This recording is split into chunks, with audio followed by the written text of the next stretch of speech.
Bonjour à tous, alors aujourd'hui, en regardant la vidéo sur IGTV qui est passée et qui a fait un petit segment sur Warband, je me suis rendu compte de ce que ça donnait en fait pour quelqu'un qui n'avait encore jamais entendu parler du projet, de poser un premier regard dessus, et ça peut être un petit peu compliqué. J'ai remarqué qu'on parlait peut-être pas assez de fluff, et pour voir tous les personnages qui existaient pour l'instant, il fallait les piquer un petit peu à gauche, à droite. Donc ce que je vais faire aujourd'hui, c'est que je vais vous présenter tous les concepts qui ont été réalisés par Thomas depuis le début du projet jusqu'à maintenant. Il y a 8 personnages déjà qui ont été dessinés, et du coup ça fait qu'il y en a un que personne n'a encore vu, donc même pour les anciens ça va être cool déjà d'avoir une vidéo condensée pour voir tous les personnages, et puis la découverte du nouveau personnage, le dernier en date, le Paria. Et avant ça, je voulais vite faire remercier Iggy, parce qu'il faut avouer que moi j'aime pas trop faire la promo de ma chaîne, je suis pas à l'aise avec ça. Et il a été ultra cool, je l'ai contacté directement, oui, je peux te faire un petit sujet. Il a rien demandé, moi je lui ai envoyé les figurines parce que j'avais envie qu'il puisse montrer quelque chose. Et honnêtement, je m'attendais à ce que ce soit un petit segment dans un de ses magazines, et au final ça a été le plus gros segment du magazine, et c'était un résultat ultra pro. Vraiment, encore une fois, merci, c'était ultra cool. C'était vraiment agréable d'avoir comme ça un regard extérieur qui se pose sur Warband. Ça m'a donné plein de pistes de travail pour la suite. Bon, assez d'introduction, on va passer au personnage.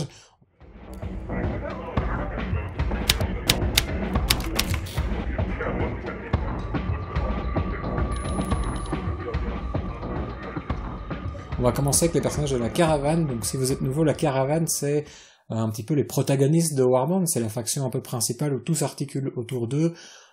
C'est en fait le dernier foyer quelque part de l'humanité qui ont été embarqués sur 8 grandes cités volantes, les 8 arches,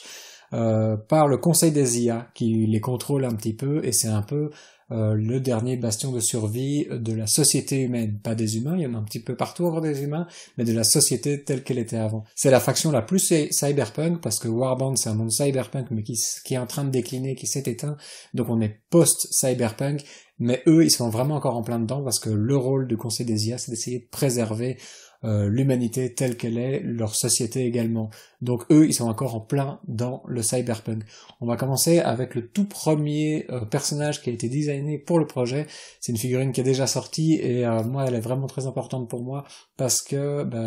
c'est la première qui a été designée par Thomas, et j'ai vraiment un attachement particulier. Et en plus, le design, vous allez voir, je trouve qu'il est pas dégueulasse. Vous voyez ici le Splatter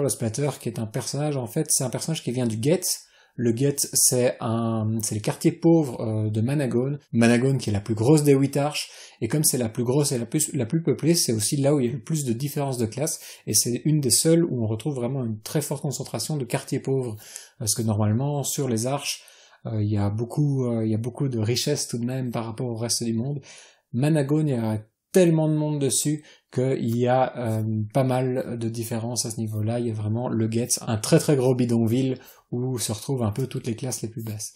Le Splatter, c'est un petit peu un drogué du Maze, le Maze qui est le réseau. Je remarque que ça fait beaucoup d'informations, mais je vous conseille aussi d'aller voir la vidéo sur les factions qui explique tout ça un petit peu. Et donc le Splatter,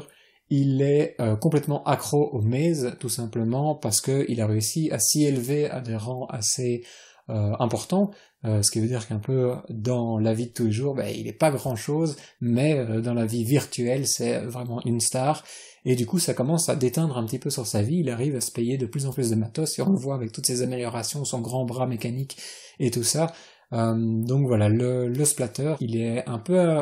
entre les gang de rue du Geth et les personnages quand même qui sont très accrochés aux intelligences artificielles, parce qu'il en dépend fortement. Les IA, ils lui ont donné beaucoup d'accréditation, mais aussi du coup il leur sert un petit peu de relais. Le Splatter, pour les IA en fait, il sert à étendre le réseau Maze dans plus de régions, c'est un petit peu leur borne Wi-Fi à eux. C'est un personnage qui est très très intéressant aussi au niveau du jeu, parce qu'il a comme ça, c'est un personnage qui va se télécharger dans plusieurs corps. Il a son corps de base, mais si jamais son corps est en danger, il va se retirer dans le monde virtuel et possiblement aller vers une de ces enveloppes de rechange, et pour ça il a cette règle qui s'appelle ubiquité, tout simplement parce que aussi pour représenter le fait qu'il est toujours un petit peu partout, il est toujours en même temps avec vous sur le champ de bataille, mais en même temps qu'il est en train d'arroser les ennemis avec ses pistolets, et il peut être en train de trader sur le marché virtuel, ou de participer à un gala dans le maze. Donc il est vraiment en train de faire plein de trucs en même temps parce qu'il a des connexions dans son cerveau qui sont très très développées, mais du coup ça en fait un personnage qui est un peu flippant même pour ses alliés. Ensuite, on va passer à un autre personnage très très important parce que c'est la première figurine qui a été sculptée par Lux Tantor pour Warband. Il s'agit du Cop. Donc le Cop, c'est vraiment un design sur lequel on a beaucoup recherché avec Thomas et je trouve qu'on est vraiment arrivé à des choses intéressantes. Mais je me dis que c'est peut-être aussi un personnage que si on le refaisait, je sais pas si Thomas est d'accord avec moi, il me dira, si on le refaisait, il serait peut-être un peu plus cybernétique, tout simplement parce que parmi la caravane, tous les personnages sont assez déshumanisés, hein, parce que il y a ce thème du cyberpunk, de la machine qui a pris un peu le pas sur la vie. Donc les humains, ils ont souvent des casques, des visières, on voit pas trop, même on verra plus tard, et la Jammeuse qui a aussi un masque. Et donc ils sont tous un petit peu déshumanisés, et le Cop, bon, forcément il a ce gros casque qui le déshumanise un petit peu, mais il est quand même vachement plus humain que le reste de la caravane, et comme c'est le premier personnage qu'on a designé, je me demande si on l'avait fait plus tard, s'il aurait la même gueule, ou s'il serait pas un petit peu plus robotisé. Voilà, par contre, c'est quand même un personnage qui a vraiment... il est un peu dans la veine un petit peu de Juge Dredd, tous ces trucs-là, il a pas un côté déclassé, on voulait qu'il ait un petit peu un côté ridicule, qu'on sente qu'il soit pas à l'aise dans son grosse armure, qu'il ait un gros casque un peu énorme, c'est le genre de mec qui, voilà, il est à son gros costume et ça lui donne du pouvoir et il va maltraiter un petit peu les passants dans la rue, parce que, en vrai, il est tout en bas de l'échelle et, il se venge sur qui il peut. Son gros canon qui était très important aussi, c'est le Burster. Le personnage en jeu a des règles que lui octroie son gros canon. Et pour ça, on s'est inspiré des gros béliers pour défoncer les portes de la police. Donc on imaginait un gros canon avec lequel il pouvait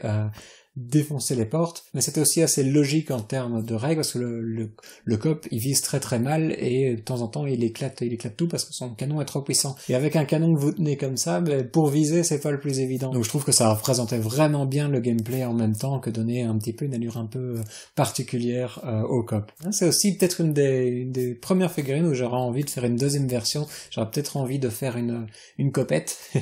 pourquoi pas, et aussi parce que avec Lux, c'est la première figurine qu'on a fait, et je pense qu'on devait un petit peu plus s'aligner. Moi, je savais pas encore trop ce que j'avais le droit de lui demander, ce que je pouvais lui faire et tout, et j'osais pas trop, je savais pas s'il pouvait faire des retours en arrière et tout, donc c'est une figurine qui était vraiment, en même temps, c'était le but, hein, de faire des tests comme ça avec lui, donc elle a rempli son rôle à ce niveau-là. Voilà, mais je pense que pour coller un peu plus au design de Thomas, je lui ferais un casque un peu plus rond, un peu plus gros. Là, il est assez profilé sur la figurine. Je pense que si on refait une deuxième version, peut-être une version féminine plus tard, le Cop aura son casque un peu plus rond. Troisième personnage pour la caravane, et c'est un que j'aime vraiment beaucoup parce qu'on aborde quelque chose qu'on retrouve pas beaucoup dans les jeux de figurines, c'est des personnages qui sont un peu plus des personnages du quotidien, qui sont pas forcément des soldats, qui sont vraiment des personnages un peu plus lambda. Et avec l'analyste, c'est un petit personnage, on sent qu'il est pas à l'aise, il tient sa petite mallette, il a son petit fusil des deux mains, et on sent que à la première bricole, il va s'en prendre une, tout simplement parce que l'analyste, c'est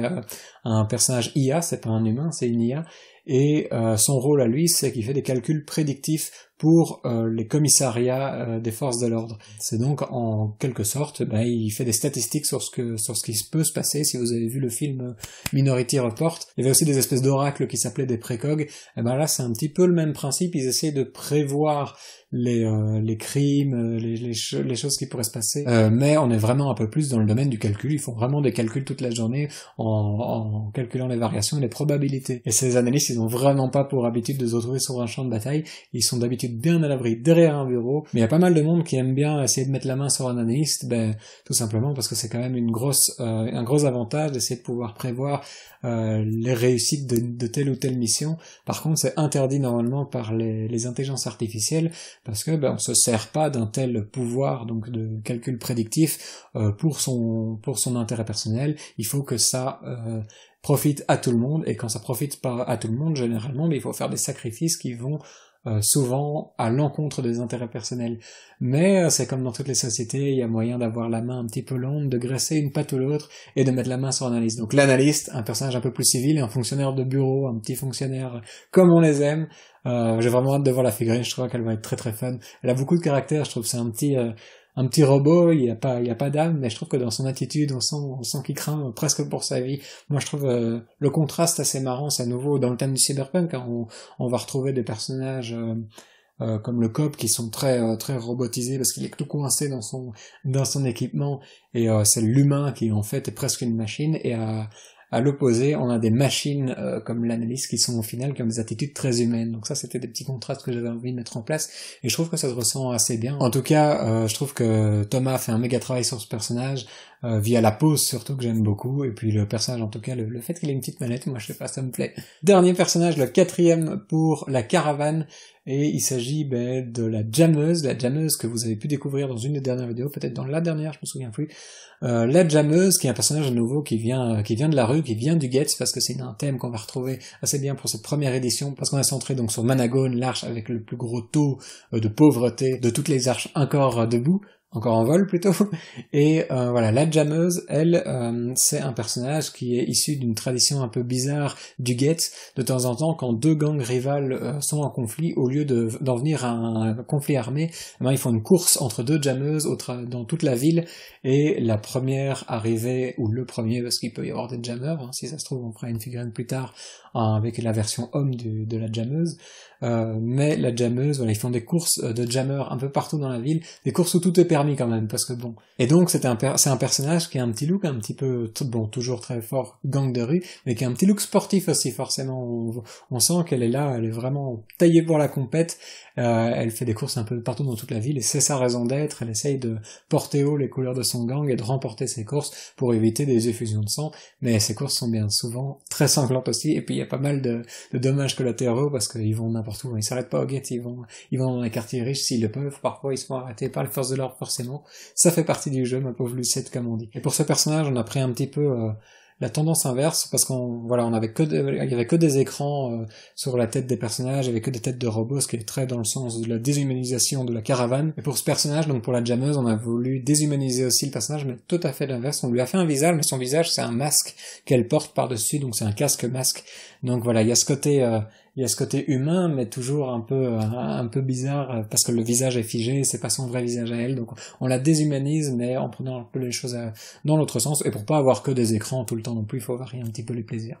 Donc ça, on a fini avec la caravane, donc je trouve que les 4 premiers, donc c'est tous les personnages que vous pouvez retrouver dans la vidéo de l'Expli Party, et c'est les 4 premières figurines de la caravane qu'on va sortir en figurine, pour avoir déjà de quoi présenter le jeu. On va maintenant donc passer au Raider, et on commence avec le personnage le plus faible du lot, l'Oshigoru, que vous avez déjà pu découvrir dans une vidéo précédente qui lui était entièrement consacrée, donc si vous voulez avoir un peu plus de détails sur l'Oshigoru, je vous invite à les regarder. Mais bon voilà, ce personnage on sent... c'est là où on a commencé à délirer un petit peu, je crois que c'est Lux qui nous avait proposé de lui faire un gros bras, parce que Lux aime bien de l'asymétrie dans les personnages, mais moi j'étais chaud d'essayer. Au début il avait pas cet énorme bras, et on lui a rajouté, et c'est de l'Oshigoru en fait, de ce personnage qui est venu un petit peu cette tendance à mettre des mutations aux Okuma, donc à ces mutants qui vivent encore sur la surface de la planète. Et donc l'Oshigoru, on a vraiment expérimenté à ce niveau-là, il a ce gros bras, et on se dit avec sa grosse hallebarde, cet énorme bras, ça doit vraiment pas être pratique. Donc c'est un personnage qu'on sent qui est pas très habile, il est assez faiblard en jeu, mais par contre il a quand même de la longe et tout, il a une règle où il peut frapper un petit peu plus loin, avec sa lance, avec son gros bras, ça se ressent un petit peu, et c'est un garde du corps tout de même, donc voilà, c'est un personnage qui essaye de se démarquer sur le champ de bataille, il essaie de prouver sa valeur, et prouver sa valeur quand on est en bas de l'échelle pour un Akuma, c'est souvent sauter devant un personnage plus important, essayer de se prendre des coups à sa place, et comme ça rentrer dans ses bonnes grâces, et peut-être se faire une petite place un peu plus supérieure, avoir de meilleurs équipements pour le prochain combat. Donc ça, les Okuma, ils sont en bas de l'échelle, mais ça les empêche pas d'essayer de gravir les échelons petit à petit. On lui a fait cette espèce de casque aussi un peu à la fin du design. Au début, il avait pas de casque, on lui a rajouté quelque chose, et voilà, on se demande comment il voit un petit peu avec ce gros casque métallique devant les yeux. Et pour représenter ce petit côté un petit peu caméra qui est pas forcément visible sur le casque, on est venu lui plugger des câbles sur le côté de la tempe pour montrer qu'il y a quand même un petit peu d'électronique. Il a des batteries un peu partout, donc même s'il est assez low-tech, on reste dans un univers qui est vraiment très très high-tech, et même dans un univers qui a besoin d'énergie, donc même si tout le monde est un peu sur le déclin, on a besoin de montrer que tout le monde utilise quand même des espèces de batteries, qu'ils ont besoin d'énergie constante. Deuxième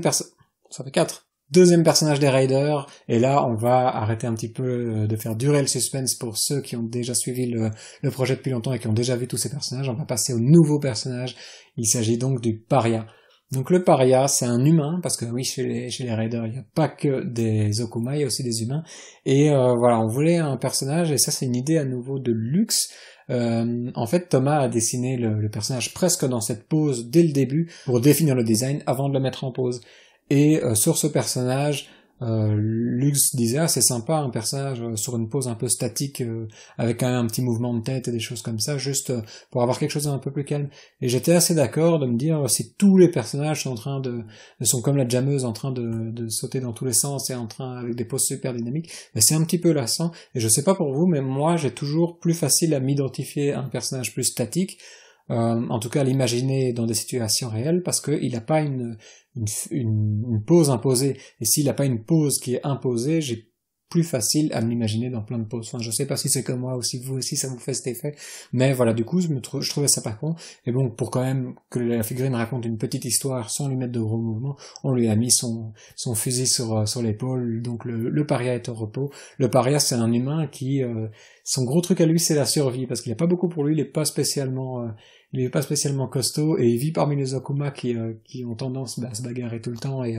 à défier tout le monde en combat. Donc pour survivre parmi eux, il faut être malin, et il faut pouvoir déguerpir au bon moment, et il faut pouvoir aussi s'énerver au bon moment. Donc ça se représente aussi en jeu, parce que quand il passe en panique, mais il tire comme un malade, ce qui veut dire que le paria, il est pas très dangereux, mais quand il est acculé, il peut quand même envoyer un petit peu la sauce, et il a quand même une très bonne armure, donc on a comme ça augmenté au fur et à mesure du design le volume d'armure, parce que Thomas, forcément il se base sur un petit historique et sur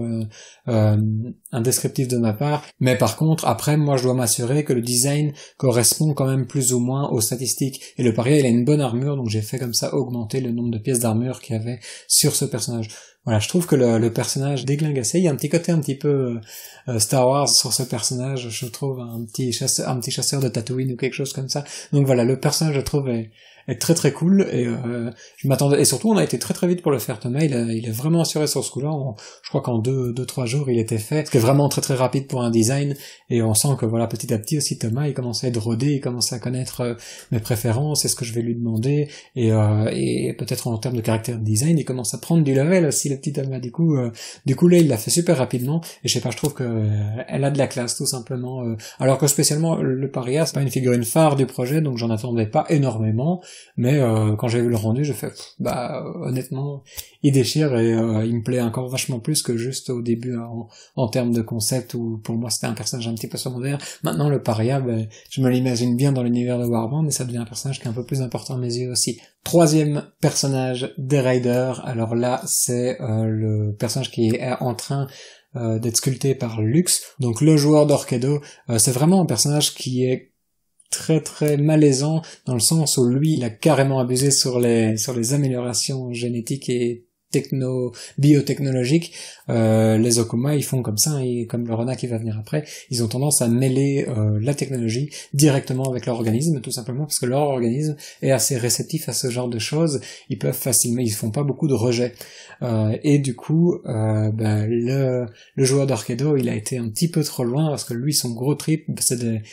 c'est d'annoncer aux ennemis qu'ils arrivent. Quand on entend un joueur d'Orkedo, on a le temps de réagir un petit peu, de se dire merde, il est temps de prendre la tangente, mais en même temps ça veut dire qu'ils vous ont déjà repéré et qu'ils sont votre trousse, donc généralement il faut décider, on essaie de fuir ou on prend les armes. Et le joueur de Orkedo, lui, c'est vraiment son rôle, il appelle l'ennemi en fait à se battre, à sortir ses meilleurs guerriers et à leur offrir un bon combat. Cette cage thoracique fait office de caisson de basse, il a une grosse main mécanique